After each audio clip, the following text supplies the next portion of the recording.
You're listening to Radio Flange Goblet, and coming up now is the Robin Doyle from a Shed in Edinburgh sponsored After Movie Diner.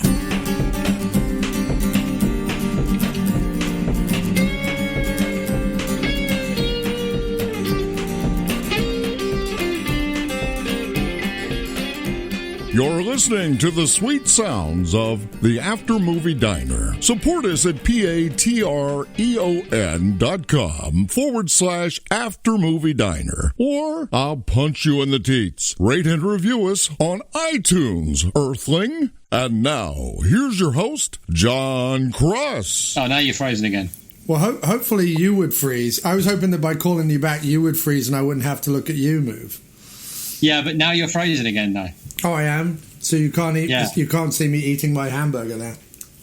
No, you're right. That's probably the best. I already feel better about this state of affairs that we find ourselves in. Hello and welcome to yet another episode of the After Movie Diner. Jim is back with us. Pause for huge sigh of inevitability. And then... And we are roaring into our... Listen, mate, we are living in a world where a huge sigh of inevitability is a wonderful thing. It is. Right, there's so little, certainty in this crazy world of ours that inevitability feels like a refreshing cake. I agree. You are a refreshing cake in the midst of hell. Like lemon. Do you know what I mean? Like lemon. You eat like a lemon, really nice, light, fluffy lemon cake. That's me. Right, but you're only a really nice, light, lemony cake if you're surrounded by the bowels of hell. So you are the light, fluffy, lemony cake in hell. All right, I mean, I'll take that. I don't have to do smaller letters, but I think being the fluffy lemon cake of inevitability is, nice. Yeah. I can live with that. Yeah, and I think we should definitely keep talking about this because it's riveting. All right. Well, it wasn't a discussion point. I was just making an observation that inevitability is no bad thing. We can move on after that. That was it, really. If you don't have anything to contribute to the discussion, that's not my fault, is it? No. I've raised, a thing, and you've torpedoed it below the water. If anybody has raised a thing, then sir, you are definitely that person. Hackles. That's what I've raised. Yeah. Jim Wallace, I hear one day he raised a thing. And we are careering down into our second Donald Pleasence film of our official, unofficial Pleasencing group Pleasencing to support, what do they call it? You know, when you do, marketing things that support other things. You know what I mean? Sponsorships? It's kind of a sponsorship. It's synergy. Synergy. Yeah. We are After Movie Diner. We are synergy. the synergy. After Movie Diner, synergy. Although I don't know how synergistic it is that both things are me. Well, it's synergy for you, isn't it? It's not so much for me. I'm more like the guest star you've brought in to help flog your stuff. You're the guest star on the cruise ship of Synergy. Yeah, the cruise ship of your doomed voyage to musical success. On the back of a rather natty disco track about a photograph of Donald Pleasence. Whoa, hang on a second. Yeah. You gave me the photograph that inspired the natty disco track. So there is there's a mild fleck of synergy attached to you. No, there's more than a mild fleck, mate. You're in charge of your own synergy. It's like destiny, right? But you're in charge of your own synergy. If you want to if you choose to use the podcast that you run to promote your own album, that's classic synergy, mate. I don't have nothing to do with it. I have always been somebody after the word with, and sometimes I'm somebody after the word and, but the After Movie Diner has always been your baby, your hairy baby. Your unwanted hairy baby left out the back in the garbage bin of the police station of life. With some abnormal lumps on it. Yeah, exactly, yeah. Yeah, that only breathes on occasion. Yeah, but people walk past and go, Nah. Look at a baby in a dumpster and go, no, I don't think so. No. Right? Not for me. Got lumps all over it. Yeah, it looks too complicated for me. So what are we talking about again? What movie are we talking about? Because time is of the essence, right? Well, your essence is running out. My essence is running out tonight because I have a gig at 9 that I'm watching. However, we are doing, because it is Halloween Saturday, and I'm going to try and edit this and get it out tomorrow. We are doing Halloween 4, The Return of Michael Myers, as this week's Halloween Pleasencing After Movie Diner Miscellaneous Plumbing Fixtures Synergy Gangbang. Synergy-tastic, where you've got Halloween, you've got your album, your podcast, your music. It's just, oh, wow. You're promoting your podcast and your album off the back of each other using Halloween as it's just, I'm in awe, mate. I'm in flipping awe. Would Halloween be the fulcrum to my synergy? Is that how that works? Yeah, it would be your synergy fulcrum, definitely. I used to play Triangle for Synergy Fulcrum. Synergy Fulcrum, yeah. So I gave you the option of, I was like, let's do a Halloween movie, but let's not do the first one. Right. And you picked 4. Because I haven't seen it, yeah. Yeah. Have you still seen it, or did you not watch it for the episode? No, I watched it. Because you asked me, like, what are we talking about? And I'm like, I hope you watched the movie. I just forgot. I mean, to be honest, I think I wanted to forget after it was finished. You know, I mean, I wanted to forget. Really? I'd never seen it. But now, to be fair, I did watch the AMC network television version rather than, I presume, the version that's got more like crushed heads in it. Yeah, I guess. Why didn't you just ask for my Shudder login? I would have given you my Shudder login. You could have watched it. I didn't know you had a Shudder login. I have all of the logins, mate. All right, I'll do that next time. I got Kenny logins. I got all of them. Nice. Yeah, but I watched. I didn't feel like I missed too much. No. But although, as we start to discuss it, you're going to be like, "Wait, that wasn't in the version I." Well, hang on a minute. That sounds awesome. What do you mean a Donald Pleasence skating competition? I'm trying to think it would be awesome, but that would have been awesome. But I guess I just felt that I didn't think that the return of Michael Myers was, or Halloween 4, Return of Michael Myers. If I had to sum it up, I think I'd say it wasn't very good. I think is my feeling. Well, an old Halloween head like myself, who is a bit of a fan of the franchise, mainly, and I've stated this before, because of Pleasence, right. I do feel like in all of the movies, this even goes for the first movie, when Pleasence is not on screen and or Michael Myers is not killing people, I'm less interested in general, period. And because of the nature of Pleasence being paid, less than beans to do these cameos in the movies, they tend to shoot all of his stuff. Even the fact that he kept doing them all through the 6th film, they would film his shit over 3 days and then film the rest of the movie around them. And when you go back and watch even the first Halloween and this 4th one, which are probably the most similar in terms of Pleasence to Myers ratio, you can definitely see that Pleasence has kind of been dropped in every 10 minutes. Every 10 minutes, they're like, we haven't had a Pleasence scene, put a Pleasence scene in it. Much in the same way that he is in the first one. Yes, there's great suspense, and yes, there's Myers, haunting the babysitters and da-da-da-da-da and building it up. There's all that slow-moving stuff in the first one. But Pleasence is the driving... Pleasence is the thing where you go, oh, good, there's more... You know what I mean? He's the driving momentum behind the movie. I mean, many people might consider that sacrilege because they love the first one. I love the first one. But to me, it's all about Pleasence. Well, I think it's right. I mean, don't get me wrong. There were 2 good things about the movie. One was Pleasence, and one was I actually thought it was directed quite well. It looked quite nice. It looks great, and there were some nice bits in it. But everything else, literally everything else, apart from those 2 things, was just codswallop. We'll get into it, and I'll put it within. I'll put it within some Halloween context because I'm something more of a fan of the franchise. But but bearing in mind that we did, and I didn't want to say this because I know you don't like to repeat yourself, but we did cover the Halloween franchise in quite some detail when we reviewed the even more appalling, whatever it was called. What was it called? The reboot? Halloween 2018.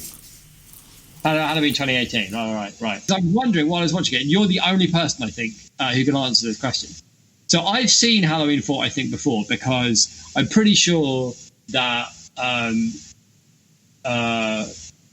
I've seen the Halloween 4, like, on mute on a television on Halloween, because I sometimes find myself in hospitals on Halloween. Oh, no, dude, you're right. We watched it with Teresa.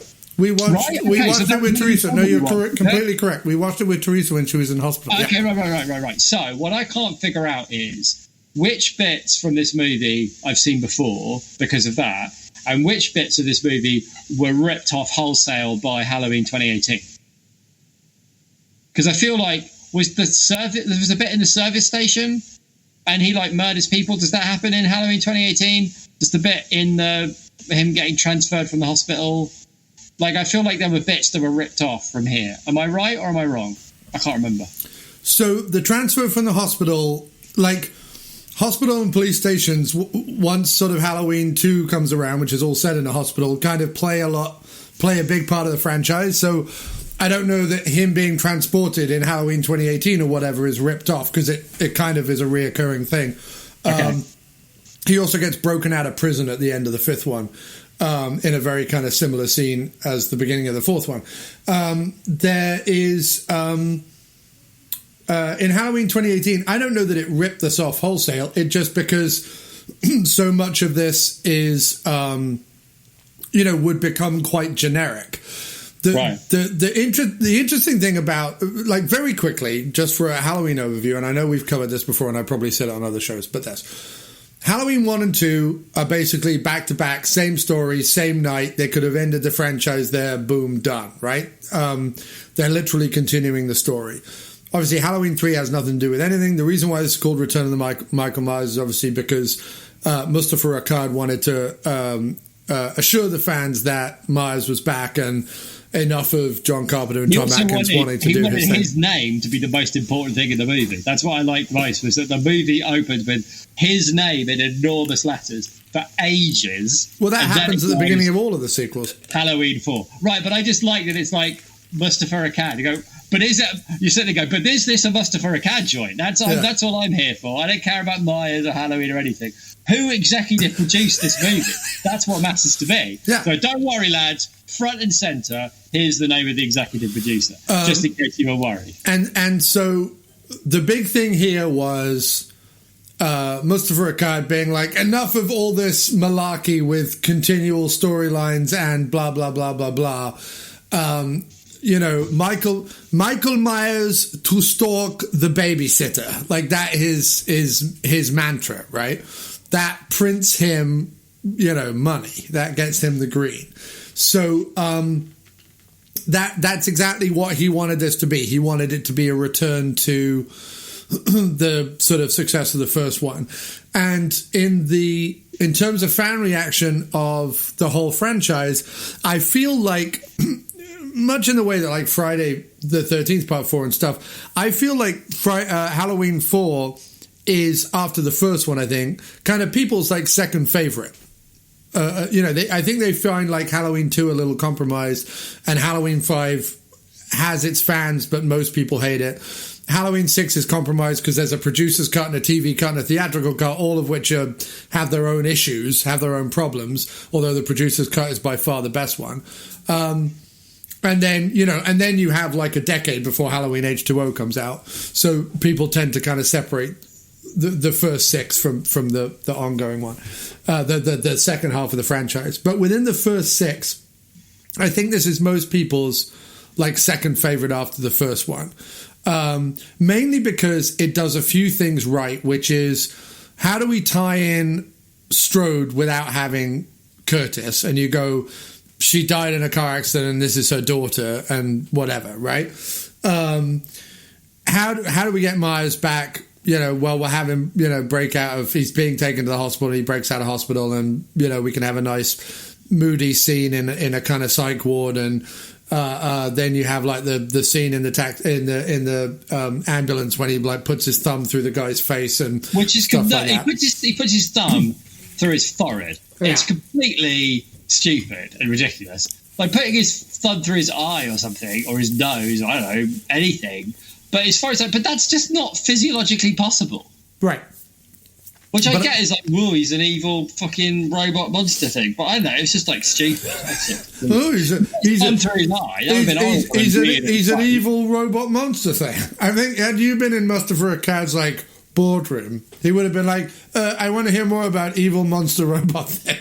Yeah, well, that's fine, and I would have pitched in that. But I just thought, other than Pleasence and the direction, that every single decision in the movie perplexed me with its pointless stupidity. Yeah, I think again we've hit that spot between you casting, dialogue, plot points, like choice of what happens in the movie. Have you seen like high school set slasher films before? Yeah, but I'm not being like sniffy about the genre. I'm saying no, I know. I'm just saying like everything you're talking about. Right? None of the actors in it, right, other than Pleasence, are any good at all. Possibly the sheriff gets a pass, but everybody else is like the bloke. What's his name? Brad is like. He looks like again. That's literally a slasher trope. Like slashers that are filled with nobodies. They're always. I'm not saying nobodies. I'm saying like cheeseball. Like just awful like actors, people. Like there's nothing about them is good or interesting or attractive or like just nothing. They're all awful. Right, but what? There's no point in telling me that it's a trope that they deliberately hired. Like no, wait. I'm not saying they deliberately hired. I'm not saying. Usually, it's like, well, like they're good looking or they're at least got some kind of, I don't know, like a small measure of charisma. But it's like nothing about choosing these people to put in this movie makes any sense to me at all. This is me, right? And that's absolutely fine. If we were having a discussion about Halloween 4 based on its, acting or dialogue prowess, then I would be in full-blown agreement with you. However, much in the same way as, things like Police Academy and Revenge of the Nerds movies or whatever, like sex roms or whatever, slasher films have their own, unique vibe, most of which is you hire unknowns, you hire cheaply, you get people who look enough like a jock and enough like a prom queen so that you can, kill them in inventive ways. And then you throw in a little bit of mysticism and you keep the set pieces coming and you have Pleasence knocking about, and most people are perfectly happy. I cannot disagree with what you're saying. There's no one in it outside of Pleasence, and like you say, maybe the sheriff, and maybe if we're fair, Daniel Harris, who for a child actor is fairly decent. But you're right. Outside of that, they could all be replaced with dishwashers with a smiley face right now. But I don't get why them. It's not anything other than. I'm not being sniffy about the quality of the acting was dreadful. It's I get that slasher films are going to be filled with bad actors. I just don't get why they hired just incredibly dull woman to be the female lead who wanders around in a cardigan and high-waisted jeans and just Ellie Cornell is dripping dullness everywhere. And then there's Fred Flintstone's long-lost idiot cousin trying to play a jock with a weird bouffant hairdo and a squeaky voice, just being annoying. I get the tropes, and I don't mind a bit of even bad acting has its place, but it's just puzzlingly dull choices. I just don't get why they're in it. I'm with you on the Ellie Cornell thing. I mean, you could put any 20 people in a room, and I'd pick two better people for the roles than these two. Like, they're just so far. Like, who did they see? Okay, is my point. Who else was in that casting? Are we going to be able to move past this? Dog in a box, and are we going to be able to move past this? Is the question that I am now asking myself on repeat. Well, no, you can't, but I'm allowed to be puzzled at. I agree. Choices that ruined the movie for me that I don't get why they made them. I get why the script is bad, right? Because apparently he wrote it in 10 days. Yes. So that's why every single line in the script has appeared in another movie. Nothing really makes any sense, and it's just kind of boring and a bit stupid. And I don't get why he's like, why when we're going to like barricade ourselves in the house at the end, that people just like leave the house for no reason or go up to the attic. It's like, what's he protecting in the attic? Do you know what I mean? You stay here in the bedroom on your own. Right. I'll go up to the attic, miles away from anywhere. I think I will agree with you that the most question mark that I have over the actors in the movie is Ellie Cornell, the lead woman in it. Danielle Harris's, sister-in-law, stepsister or whatever, playing the character Rachel Carruthers. I agree with you that she is a question mark for me. I do not understand that if you're like, we need a lead that, especially considering the way this movie ends, is essentially going to continue the franchise. Like, we need a Jamie Lee Curtis-esque person who is going to potentially continue the franchise, right? Hiring Danielle Harris makes sense to me. I'm like, I get why you hire Danielle Harris. You can hang, Halloween 4 and 5 on Danielle Harris. That's fine to some extent. But I don't get why you then go, and Ellie Cornell is our Jamie Lee Curtis replacement. But that is the reason why she drips around in kind of like a dowdy cardigan and high-waisted jeans is because they've looked at the first movie and gone, oh yeah, Jamie Lee Curtis was not like the sexy one of the three. Jamie Lee Curtis was the dowdy, sensible, square one of the three, right? And even though Jamie Lee Curtis obviously went on to become a sex symbol in the roles that she would choose and just in her look in general as she got older, in Halloween 1, she's meant to be the dowdy, straight, normal one, right? And so, sorry? No, you're right. That makes sense. But then she's not surrounded by anybody. I mean, other than well, she is. You have PJ Souls and Nancy Loomis. Wait, who's that? That's the dark in the first one. Nancy Loomis is the dark haired. I meant in Halloween 4. I'm saying I get that. That's why it works in Halloween. But in Halloween 4, she's not surrounded by anybody except Captain Dull and his 35-year-old girlfriend. Right, the 35-year-old girlfriend who's meant to be, the sex part, and Captain Dull, who's meant to be the sex pot jock, who maybe gives the dowdy cute girl a look every now and then, but really he's more interested in the 35-year-old prostitute. Right.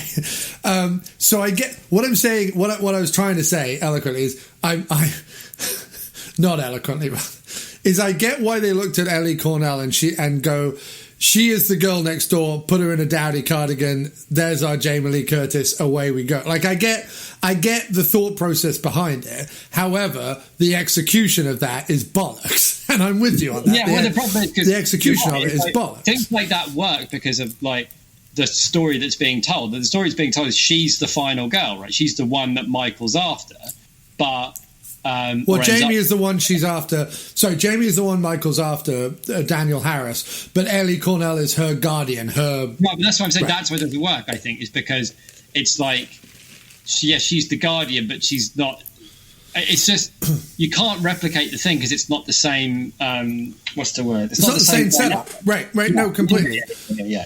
But all he cares about is... how do we get everyone in a row of houses and have Michael stalk them?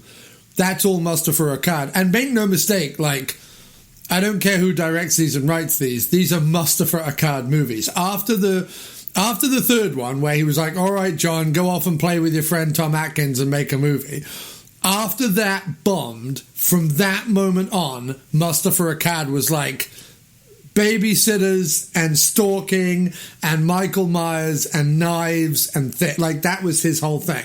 Now, what I will say about this one this one, the Pleasencing scenes, especially the gas station and when he bursts into the police station, are both they're both amazing. They're everything I want from a fire-scarred, hobbling, gun-toting, overcoat-wearing, mad Loomis Pleasence. Like, I'm a big fan of Donald's two big scenes in the movie. And then him being sort of scattered throughout the second half, as long as as long as we get back to Pleasence occasionally, I'm kind of on board. I think the fact that, unlike some of the sequels that don't even bother to explain where Michael gets the mask, or like we said, Halloween 2018, where somehow the mask is magical, what I like about this movie is it again explains quite organically where he got the blue overalls and where he got the mask. Like, it's done subtly, but it's also it's done logically, but it also gives like some fan service because the fans love the look, right? So I like that about it. The third thing is I don't mind the callback to the Harlequin clown thing and setting up the whole idea of Jamie potentially becoming the next killers in the sequel, right? I like that, the whole like her putting on the clown costume and mirroring the first one and stuff like that. I like that. The set pieces in general are fairly well done. I get what you mean. The kills are ridiculous and they don't make any physical sense. But like rips the bloke's jaw off and throws him out of a truck. Right. Although I do question, like, where's he been for the last 20 minutes? But all right. Yeah. And I don't mind him crushing that bloke's head. That was quite fun. I quite enjoyed that. Like, I like a good man. Well, I like the Yahoos. I like the Yahoos getting together and shooting the wrong person. Like, I like that. And I know that's a bit of a retread in Halloween 2. They think they've caught Michael and they set fire to this guy, and it's actually a guy dressed up in the same costume as him. So it's kind of been done before, but I do like the townsfolk being, yokel idiots who go out and kill someone incorrectly. Like, I quite like that. And I do like, therefore, the rationale of Loomis when he says, if we tell everyone, they'll see him on every street corner, they'll hunt him down, whatever. Now, that ends up happening anyway, but I do like that thought process. I like the fact that also by this point, Loomis is 100% sure that Michael Myers is, an otherworldly mass murdering goblin. Like, he's no longer a man. Like, I don't know how many times Pleasence says in the movie, he's not a man, but I think it's like every other line. The worst line, but I can't figure out if it's so bad it's almost good, is that he's evil on two legs. That's like the least menacing description. It's like a ball of evil, and then I see like two little spindly legs. Do you know what I mean? Like wandering around. It's like everything's evil except the legs. His legs are fine. Do you know what I mean? The legs are normal. Yeah. Everything above the legs, that's pure evil. That is. What about now? How much would you have paid? Related to the evil. How much would you have paid to see a TV spin-off where Pleasence and the dude who plays the drunken priest at the beginning hunt evil around Middle America in a truck every week as like a TV show? Because the problem with that scene is that Pleasence's makeup is really bad in that particular scene. It's like the rest of it looks pretty good, but something about the lighting, or probably just like yeah, you're missing the point. Fuck the makeup. Pleasence and the priest. I find the whole scene very distracting. I quite like the idea, but all the way through I was going, that makeup job is really bad. It's funny, right? I can always tell, like, either how much you've actually watched the movie or whether you were distracted or, like, whether you were in the mood or not. Because sometimes you watch, like, a genre film and this shit doesn't quite bother you. And then other times you watch a genre film and you're like, oh, the makeup was really bad and Captain Hairstyle wasn't very good. In that one scene, because I get what you're saying about Pleasence, right? I get that everyone else watches that scene and thinks it's super cool that him and Pleasence have drinks and talk about, you know, existential evil. You on the other hand are like, well, I didn't think the makeup or the lighting was very good. No, I'm not dismissing it. What I'm saying, I didn't say all the lighting. There's no point in pretending that what I say has no value because I'm being nitpicky. I'm saying that even though that was a good scene, maybe, I don't know, I couldn't enjoy it because all the way through, Pleasence had what looked like a pea stuck to his face with blue tack. It just bothered me. It's just distracting, that's all. It's very difficult to enjoy the moment of the movie. I'm not saying I have to believe it's true or that the lighting wasn't any good. I'm saying if you're watching a scene and all the way through, the bloke who you're watching the scene for looks like he has like mushy peas on his face, it can be a bit distracting. Right. That's all. But I'm not saying that makes it a good movie or a bad movie, just that I couldn't enjoy the scene because of that. Whereas most Halloween fans who watch the movie are like, wait, didn't Pleasence like blow himself up at the end of the second film? Like, we can buy Michael Myers comes back because he's an otherworldly goblin, but you know, Pleasence is human and blew himself and an entire hospital sky high at the end of the second one. So the fact that he has, I like him. I like the way he walks around. I really liked when he like waded into the river to check the back of the ambulance without thinking. Yeah. You know, just like the way he looked and the way he did it. That was really cool. And I even liked the dynamic with him and the doctor at the beginning where the doctor's like, fuck it, I got rid of Michael Myers. I'm fucking sick of Pleasence knocking around here, going on about the, you know, the reality of evil and all the rest of it. I'm so bored.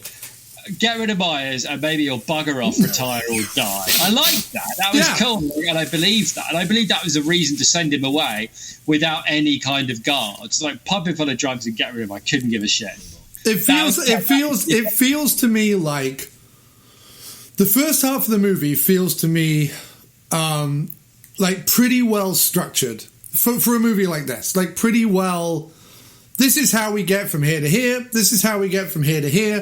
This is how we introduce the characters. Blah, blah, blah, blah, blah. Like, all the thing that I love about the movie is the first half of the movie. I feel like they either ran out of money, ran out of script, ran out of time, or just ran out of effort for the second half. Because you're right. There's not actually, for all you're saying about the, you know, stalking from house to house and like inventive kills and stuff. There's not a whole lot of that in the second half of the movie. No, we don't see what happens in the police station, right? We don't, unless they cut out of MC, right? So we don't see that. He just goes straight to the house where they are. Yeah. And Pleasence like, I better go to the other house because he'll probably be there. You've been there anyway. It doesn't matter. Yeah. It's fine. Again, Pleasence has to leave. But then he just comes in there, and I like what he did with the copper, leaving his head on the table. That was good. And I quite like just like stabbing the woman with a rifle rather than shooting her. And I liked it that he crushed the bloke's head. But that all happened pretty soon together. He didn't really like stalk the town or do anybody else in, right? No, and I agree with you. Like, once the Yahoos start driving around and once he starts stalking the house, I'm less interested. I'm definitely not interested in, you know, she's the cop's daughter and she's having it away with Captain No Charm, and, you know, Ellie really wants to be with him. Like, scalding coffee over it. It's like, have some coffee. It's supposed to be like that's right, you know, girl power or whatever. It's like, that's third-degree burns you've just given her. Yeah. She literally just made that coffee, and she's wearing a very thin T-shirt. Yeah.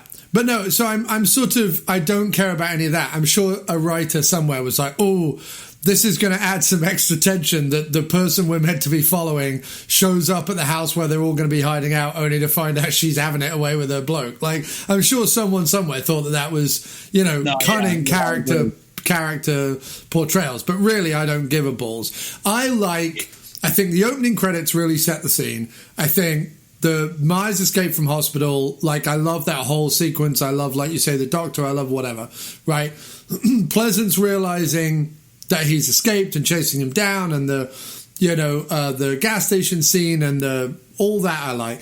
The setup of Michael getting to town and getting the mask and whatever. The setup of who Daniel Harris and Ellie Cornell are. I love the sequence where is Michael in a bedroom, isn't she? That whole like nightmare sequence at the beginning I like all that. Like the first the movie to me starts and you're like, oh, okay, we're off. We're going. Stuff's happening. We're being introduced to things. Michael's back on the stuff. Pleasence is back, blah, blah, blah, blah, blah. And then at a certain point, the writer has two ideas. One is, hillbillies shoot the wrong guy. And the other one is like a bunch of people in a house get killed. And that's sort of it. And then you get back to the very end of the movie again, where you're like, oh, shit, wait. She's evil, right? So it's got like a really great beginning, I think, for a Halloween movie, for a fourth part of a slasher franchise. It has a really good beginning, and it has, probably even more so than like Friday 4 to some extent. It certainly has for its time, a really good twist, shocking ending. That you didn't. Pleasence's reaction at the end, like his acting, that was a top bit of acting. Him freaking out. No, Like I love all that stuff. It wasn't hammy or over the top or stupid. It was really, really good and quite chilling. And then of course, exactly like the Friday franchise, they then balls it up because she's not, spoilers, but she's not evil in the fifth one. She's in a mental institution for, not even a mental institution. She's in like a home for troubled children kind of thing. So did she do her mum in? Or it was like she did kill her mum in, but like, and Michael is... Forgive and forget. No. She's in a home, like she's on lockdown, like she's not allowed to like...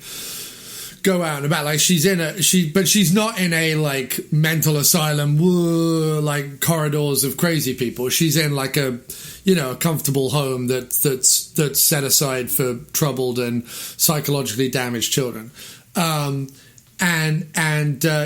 all that it is like, oh, some kids in the school are having a Halloween party and Mai shows up and kills a bunch of them and then stalks Jamie again. Like Halloween 5, they don't even bother to try and find new ways to do it. They just kind of rinse and repeat, which is the start of the downturn of the franchise. And then equally at the end of the fifth one, they try and do this whole mystical, like, oh, really, Michael is part of the cult of the Thorn or whatever, the whole mystery of Samhain and this whole bloody thing, only for then part 6 to come around. And when someone actually delivered a script that explained the cult of the Thorn and did all this stuff and da-da-da-da-da, Mustafa Akkad was like, no, not having any of that. And I'm like, you've set up two endings of two different films that might have gone down two different pathways to actually extend this franchise beyond your fucking high schoolers get stabbed with a knife thing, which we did in the first one. And you try and like, how do we have it to be more stalky babysitting and less, culty Thorn Samhain weirdness? So, every movie after this is sort of compromised a little bit with the avenues that the franchise could have gone down, all of which would have been much more interesting than what they did.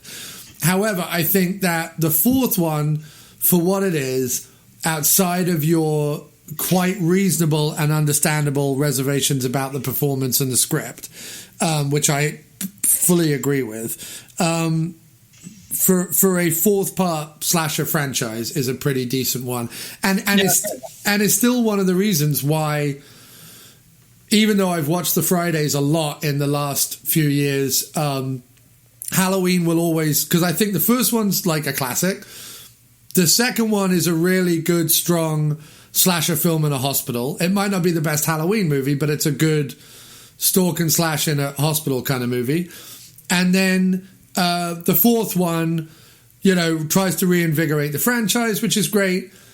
The sixth one has some elements in it I like, but the producer's cut is much better than any of the others, and I would strongly suggest you watch that. And then the seventh one, I think, wraps it up really nicely. So, like, for me, the first 7 Halloween movies, the weakest link for me is 5. The weakest link and the worst one for me is 5. But it still has Pleasence in it, knocking about and being mad. And I'll watch that. Which one's 7 then? 7 is the Halloween H2O, where Jamie Lee Curtis comes back. So and like the reality TV show one. That's Resurrection. That's the first really bad one. That's the one that I'm like, and it's really bad because they kill Laurie. And the biggest sin Resurrection does, apart from trying to jump on the whole reality TV train, which bizarrely is still fucking going, and I don't quite understand it.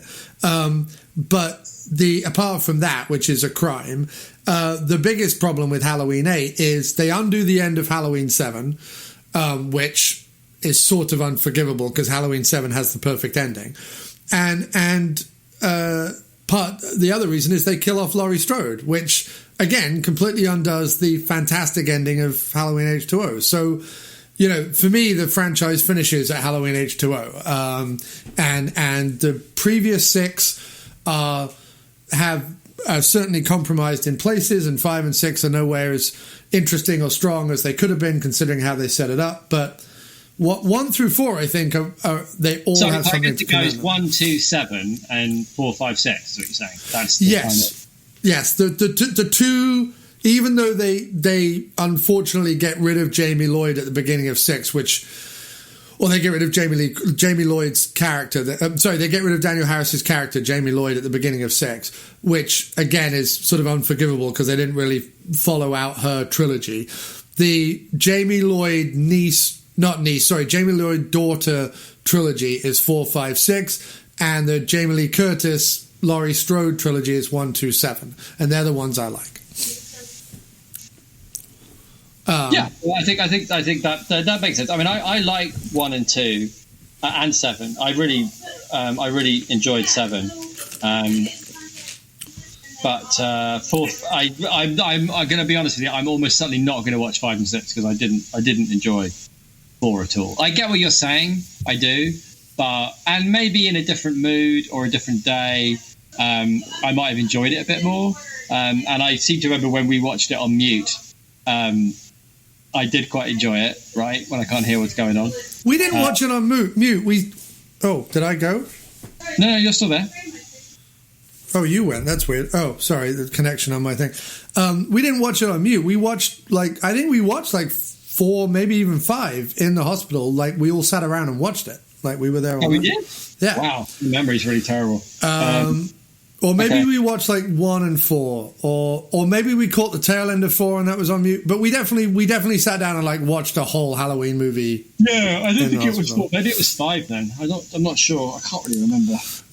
But no, I get what you're saying, and I get why it's certainly not a franchise you can dip into. I mean, this one makes a bit more sense because if you've seen the first 2, you can kind of go to this one because the third one isn't anything to do with it. But I wouldn't go down the rabbit hole of 5 and 6 because ultimately it's disappointing because they don't tie off the story ends to either one. So I can see that clearly the point is just give them what they want, and if you need to sprinkle some narrative bollocks in it to keep it moving, whatever you need, right? And when they're not interested in stringing anything together, just like I said, they're only interested in just remaking the same film over and over. And to really accomplish that, you have to add in different stakes, I guess, right? Like what's at stake by stopping him. Yeah, I think if I have anything to commend 5, it's that by the time 5 rolls around, Pleasence is in full Van Helsing mode. So all Pleasence is there in number 5 to be the guy who carries the weight of having to defeat Michael every time, and ultimately doesn't always succeed. There will always be a body count, and while he'll do his damned hardest to defeat Michael, ultimately it's a fool's errand. And it's much like we love in the Satanic Rites of Dracula, the fact that both Dracula and Helsing are oh my God, generations of our family have had to bear the weight of fighting this evil or fighting this good. Pleasence is definitely playing Loomis in 5 and 6 far more oh my God, do I really have to strap on my pistol and put on my trench coat again to save these children? And yes, I do, but oh my God, the weight of that hangs heavy. And I like that aspect of it. I love the Van Helsing aspect to I can see that. And he is good in it. My only objection is he's not in it enough, and they don't use him terribly. He keeps walking out of scenes or being thrown as at one point, doesn't he get thrown out of the way by a different Michael Myers? He's got blonde hair and it's a bit distracting. I'm pretty sure in the school, when he gets like chucked through a doorway or whatever it is that he gets chucked out of the way, like Michael Myers has blonde hair and it's really weird. They obviously didn't have the bloke. And they went, that's fine, you wear it. You go, but he's got different colour hair. We'll fix it in post or whatever. Oh, maybe, yeah. Oh, you mean, yeah. Yeah, I think there's like a dodgy stunt man moment in the end of the movie. Mm-hmm. But that again, that's kind of something that you have to deal with. But what do you give it on the Pleasence rating, and then what do you give it on the movie rating? Well, movie rating, I give it maybe a 3. Out of 10 or 5? Out of 10. Wow. Okay. And that was my chair and not my button. Boring and annoying. But Pleasence. I do really like him in this one. I'd probably give him a 7 in this one. He is really, really good. He's at a good age. He's giving it the beans. I like his limp. And his, I like his limp. And good limp acting. Yeah, he's giving it, him wading into the ambulance, and I give him a 7. Is there anything on the Pleasencing 2 that directly relates to Halloween 4? No.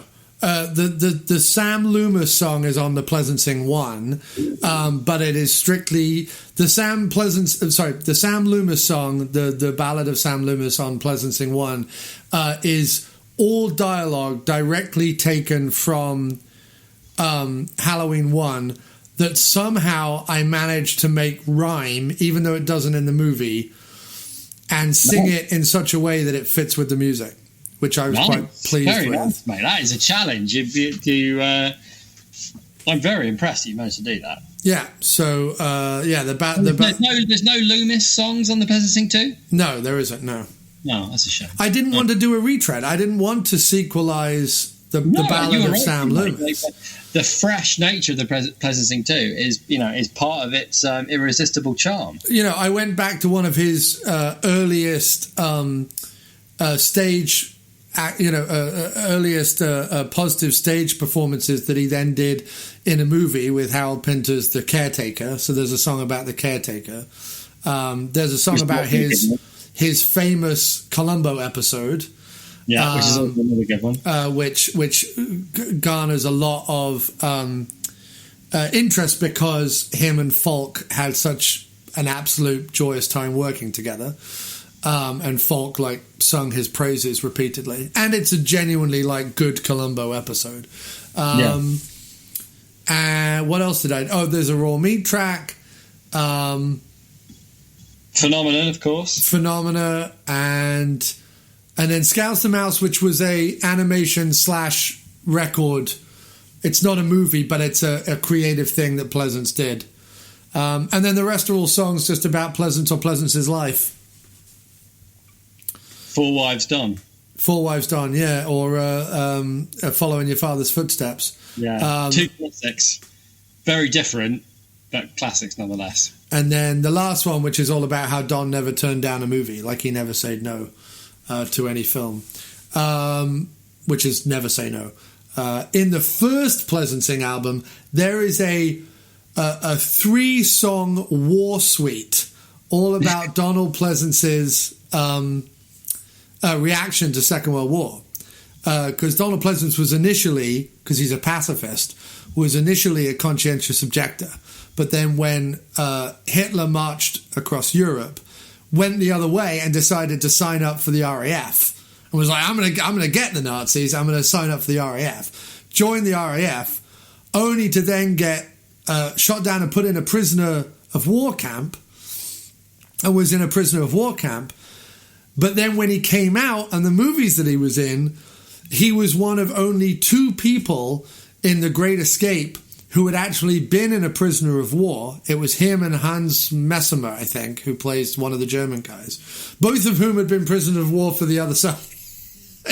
Right? So I was able to tie it in with that. But then also, there is a bit of trivia about Pleasence where he's the only actor to have played Goebbels, who gave the command, a German officer who executed the command, and a prisoner of war who had like whatever the command was like done against. Like in 3 different movies, Pleasence played the guy who gave the command, the guy who executed the command, and a prisoner of war who got like attacked by the Nazis.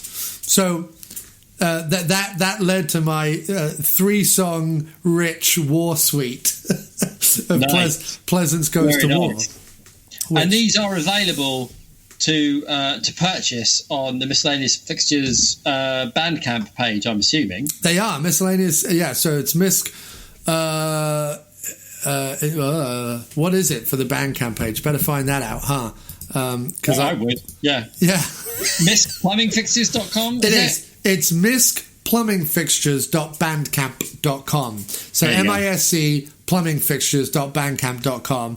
You can also go to miscplumfix.com, and all the links are on there as well. Yeah, and it's on Spotify, of course. What I tend to do is I buy the album, and then I stream it on Spotify, because then I feel like I'm giving you 2 lots of revenue that way. Well, because you're a top gent, that's why. It just seems like, why wouldn't you do it that way? You buy the album to support. Yeah. When you listen to it, enjoy it on Spotify. It's exactly the same oral experience. It is. Right? With an A and a U. And it's just more cash for you, isn't it? I mean, not a lot more cash, but some. Some more cash. And do you know what? Do you get do you get annual royalty checks, or is it monthly royalty checks? I could withdraw from DistroKid monthly, but it tends to be in a quarterly setup, because some streaming services only report every 3 months. They do not report every month.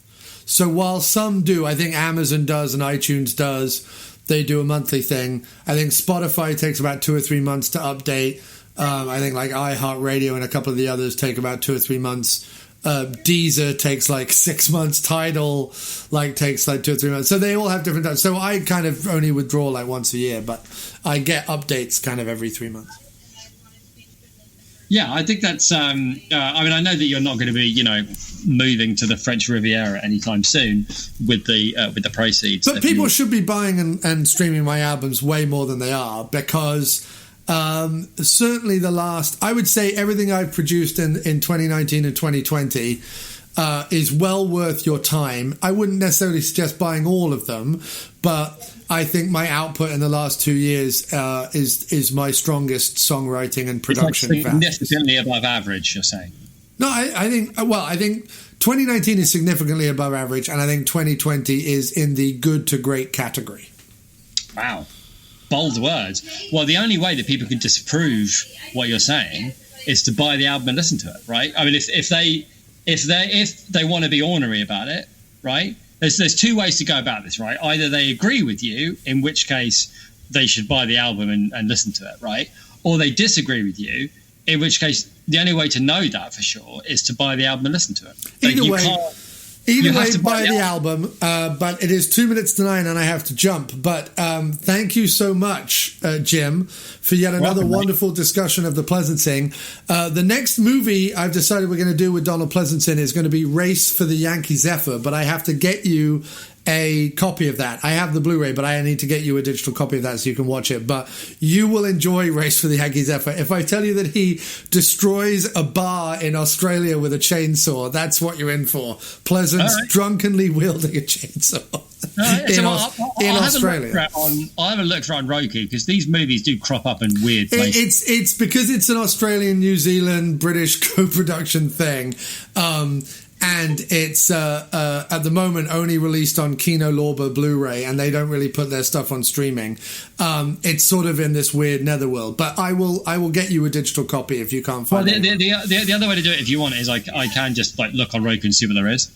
Yeah, no. Let you know. Well, no, I would like to do Race with the Yankee Zephyr, because I think you will particularly enjoy it. But all right, fair enough. Thanks, mate. And there aren't many of those Pleasencing films where he's like a character all the way through the movie that is worth watching. So, all right, fair enough. Cool. All right, dude. All right, man. That was fun. Speak soon. Take care. Bye now. Take care, man. Bye.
heaven trying to keep him locked up, because I realized that what was living behind that boy's eyes was pure and simply evil. And whenever there is trouble, I will strap on my beige trench coat, and I try to warn the people that he's coming home.